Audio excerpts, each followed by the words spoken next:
Halo semuanya, perkenalkan nama saya Joseph Putra Diperdi Hutasoid dengan NIM 80 2022 091.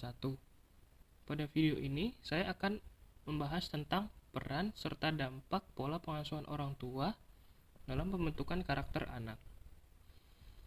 Karakter merupakan kepribadian atau akhlak yang di dalamnya terdapat nilai dasar perilaku yang dilandasi dengan sifat dan cara pikir yang membedakan seseorang dengan orang lainnya.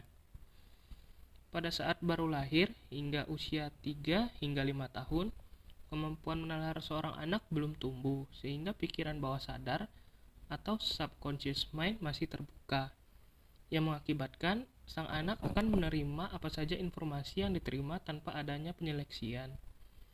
Pada video ini, saya akan membahas tentang apa saja peran orang tua dalam pembentukan karakter anak dan apa dampak dari pola pengasuhan orang tua dalam pembentukan karakter anak.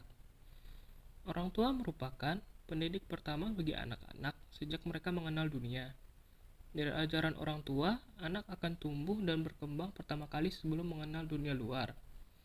Dalam hal ini, orang tua berperan penting dalam membentuk dan mengembangkan kepribadian seorang anak. Segala hal yang dilakukan oleh orang tua akan ditiru oleh anak. Terdapat beberapa peran orang tua dalam pembentukan karakter anak. Yang pertama adalah sebagai pendukung kepercayaan diri anak.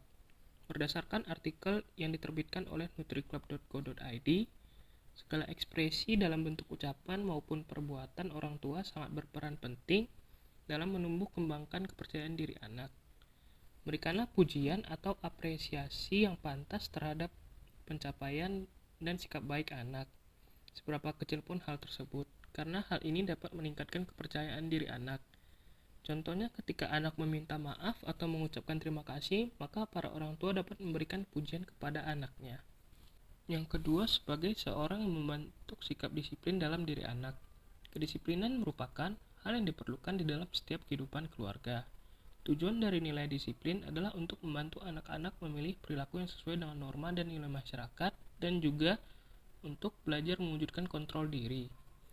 Membangun peraturan keluarga membantu anak untuk mengerti ekspektasi orang tua terhadap dirinya dan membangun nilai kontrol diri pada anak. Serangkaian peraturan yang dibuat juga dapat disertai dengan konsekuensinya bila dilanggar. Contohnya pada skripsi Itsna Aufa Nafis, seorang mahasiswi di Universitas Islam Indonesia, ketika datang untuk melakukan wawancara di sebuah rumah warga, sang anak membukakan pintu rumah dan langsung salim dan mempersilahkan masuk ke rumah. Yang ketiga adalah sebagai orang yang memberikan waktu dan perhatian kepada anak. Bagi seorang anak, hal yang sangat diinginkan dirinya adalah waktu dan perhatian dari kedua orang tuanya. Usahakan untuk memberikan sedikit waktu kepada anak di tengah kesibukan orang tua. Jika belum bisa berbuat banyak untuk memberikan waktu dan perhatian kepada anak, maka lakukanlah hal-hal kecil seperti mengobrol atau bergurau dengan anak. Apapun yang dilakukan dengan kasih sayang dan kebersamaan akan diingat dan bermakna bagi anak. Yang keempat adalah sebagai model yang dapat dicontoh oleh anak. Anak belajar banyak tentang kehidupan dengan melihat realita orang tuanya berkehidupan. Bersikaplah seperti apa yang diharapkan kepada anak, karena anak meniru perilaku dan ucapan orang tuanya.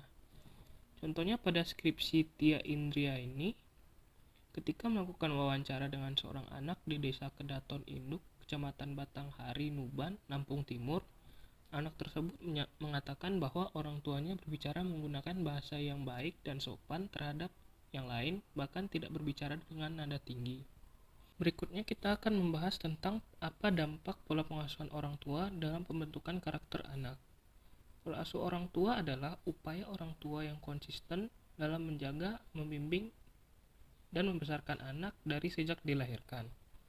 Berdasarkan artikel yang diterbitkan oleh Siloam Hospital, pola asuh orang tua dibagi menjadi 4. Yang pertama adalah otoritatif, yang kedua otoriter, yang ketiga permisif, dan yang keempat adalah neglectful. Pola asuh otoritatif merupakan pola asuh yang mengutamakan komunikasi antara orang tua dan anak. Orang tua dengan pola asuh ini berusaha untuk mendukung dan mendengarkan sudut pandang anak, namun orang tua juga menerapkan batasan pada anaknya. Biasanya anak yang diasuh dengan pola asuh ini dapat berkomunikasi dan bekerja sama dengan orang lain, serta mampu mengendalikan diri dengan baik. Berbeda dengan pola asuh otoritatif, Pola asuh otoriter merupakan pola asuh yang memiliki kendali tinggi terhadap anaknya.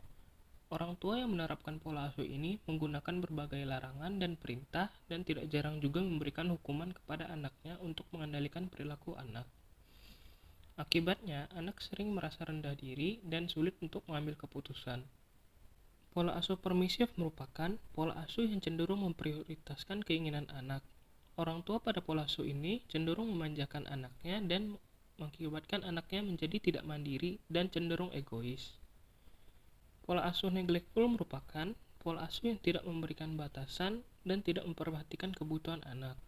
Orang tua pada pola asuh ini bersikap acuh tak acuh pada anaknya, sehingga anak merasa rendah diri dan menjadi kurang percaya pada dirinya sendiri. Gaya pengasuhan orang tua terhadap anaknya akan mempengaruhi pada perkembangan sosial dan karakter anak. Gaya pengasuhan orang tua yang baik akan menurunkan perkembangan karakter yang baik. Pola asuh otoritatif lebih memungkinkan anak untuk berkembang daripada pola asuh lainnya. Hal tersebut dikarenakan pada pola asuh ini anak mampu untuk mengendalikan diri dengan baik. Jadi kesimpulannya, orang tua memiliki peran dalam pembentukan karakter anaknya. Selain itu, pola pengasuhan dari orang tua juga menentukan sikap dan karakter dari sang anak. Dengan adanya peran dari orang tua dan pola pengasuhan yang baik dalam mendidik anak, maka anak dapat memiliki karakter yang baik. Sebaliknya, jika tidak adanya peranan dan pola pengasuhan yang baik, maka anak dapat memiliki karakter yang tidak baik pula.